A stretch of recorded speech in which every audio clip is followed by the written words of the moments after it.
Assalamualaikum warahmatullahi wabarakatuh. Anak-anak, Bunda ingin cerita. Siapa yang mau dengerin ceritanya Bunda? Nah, Bunda mau cerita tentang kisah Nabi Sulaiman dan semut. Pada suatu hari, Nabi Sulaiman alaihissalam melakukan perjalanannya ke daerah Taif. Di dalam perjalanan itu, beliau membawa pasukan yang sangat banyak. Nah, pasukan itu terdiri atas manusia, jin, dan burung-burung. Nah, para jin dan manusia berjalan bersama Nabi Sulaiman alaihissalam. Sedangkan burung-burung terbang menaungi mereka dengan sayapnya. Nah, Nabi Sulaiman alaihissalam juga mengatur pasukannya.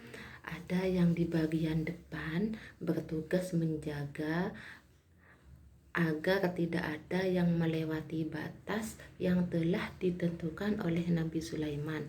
Nah, ada pasukannya yang di bagian belakang bertugas menjaga agar tidak ada seorang pun anggota pasukan yang ketinggalan. Nah, di tengah perjalanan itu Nabi Sulaiman alaihissalam dan pasukannya memasuki sebuah lembah. Nah, di lembah itu ada banyak sarang semut. Nah, melihat banyaknya pasukan yang dibawa Nabi Sulaiman alaihissalam, para semut pun merasa ketakutan. Nah, mereka khawatir terinjak-injak oleh pasukan Nabi Sulaiman. Nah, dalam kisah ini Ratu Semut bernama Jersan. Nah, Ratu Semut ini yang berasal dari Bani Sishiban. Nah, berkatalah si Ratu Semut. Nah, bagaimana katanya si Ratu Semut? Nah, gini katanya si Ratu Semut. Hai semut-semut, masuklah ke dalam sarang-sarangmu agar kamu tidak diinjak-injak oleh Nabi Sulaiman dan tentaranya. Nah, sedangkan mereka itu tidak menyadari. Nah, ini mengandung makna sayangnya Ratu Semut agar rakyatnya tidak menderita. Dia rela menderita asal rakyatnya senang. Nah, setelah itu Nabi Sulaiman dan pasukannya kemudian meminta pasukannya untuk berhenti sejenak. Nah, pasukan tersebut yang tak mengerti apa maksudnya Nabi Sulaiman kok disuruh berhenti, jadi pasukannya itu merasa kebingungan. Nah, di saat itu pasukannya itu bertanya-tanya. Nabi Sulaiman kemudian menjelaskan kepada pasukannya. Nah, apa yang beliau dengar dari Ratu Semut dan rakyatnya. Akhirnya mereka mencari jalan. Akhirnya Nabi Sulaiman dan pasukannya itu mencari jalan lain untuk sampai ke tujuan agar tidak menyakiti para semut tersebut. Nah, jadi walaupun begitu, ia tidak pernah lupa bahwa segala kekayaan, ilmu, dan keistimewaan yang beliau miliki itu berasal dari Allah Subhanahu wa Ta'ala. Nabi Sulaiman alaihissalam tidak pernah lupa mensyukuri apa yang telah Allah berikan kepadanya. Jadi anak-anak kita itu harus selalu bersyukur sama Allah.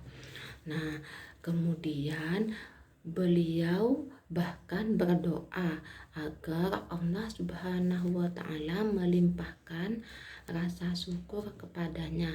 Nah, Nabi Sulaiman alaihissalam dapat memahami rasa takut dan khawatir yang dialami para semut. Karenanya kemudian beliau mengajak pasukannya untuk mencari jalan lain.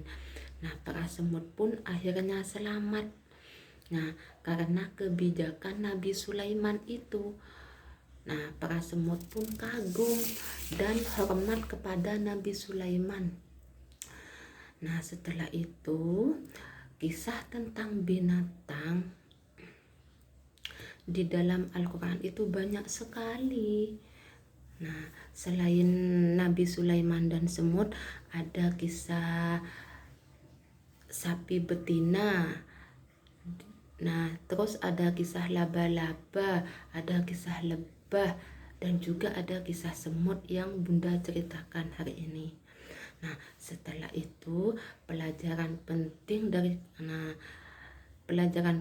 yang dapat kita ambil dari Nabi Sulaiman, yaitu Ratu Semut dan Nabi Sulaiman ini adalah jauhi kesombongan, karena kesombongan akan menjauhkan dari kebijakan. Nah, Nabi Sulaiman alaihissalam dan Ratu Semut ini yang sangat sayang kepada rakyatnya, menjadi pelajaran dan inspirasi kepada para pengusaha, para penguasa untuk lebih mengedepankan rakyatnya, kepentingan rakyatnya. Jadi mensyukuri nikmat Allah adalah pelajaran penting yang dicontohkan oleh Nabi Sulaiman alaihissalam. Walaupun beliau banyak keistimewaannya, tetapi beliau tetap tawadhu dan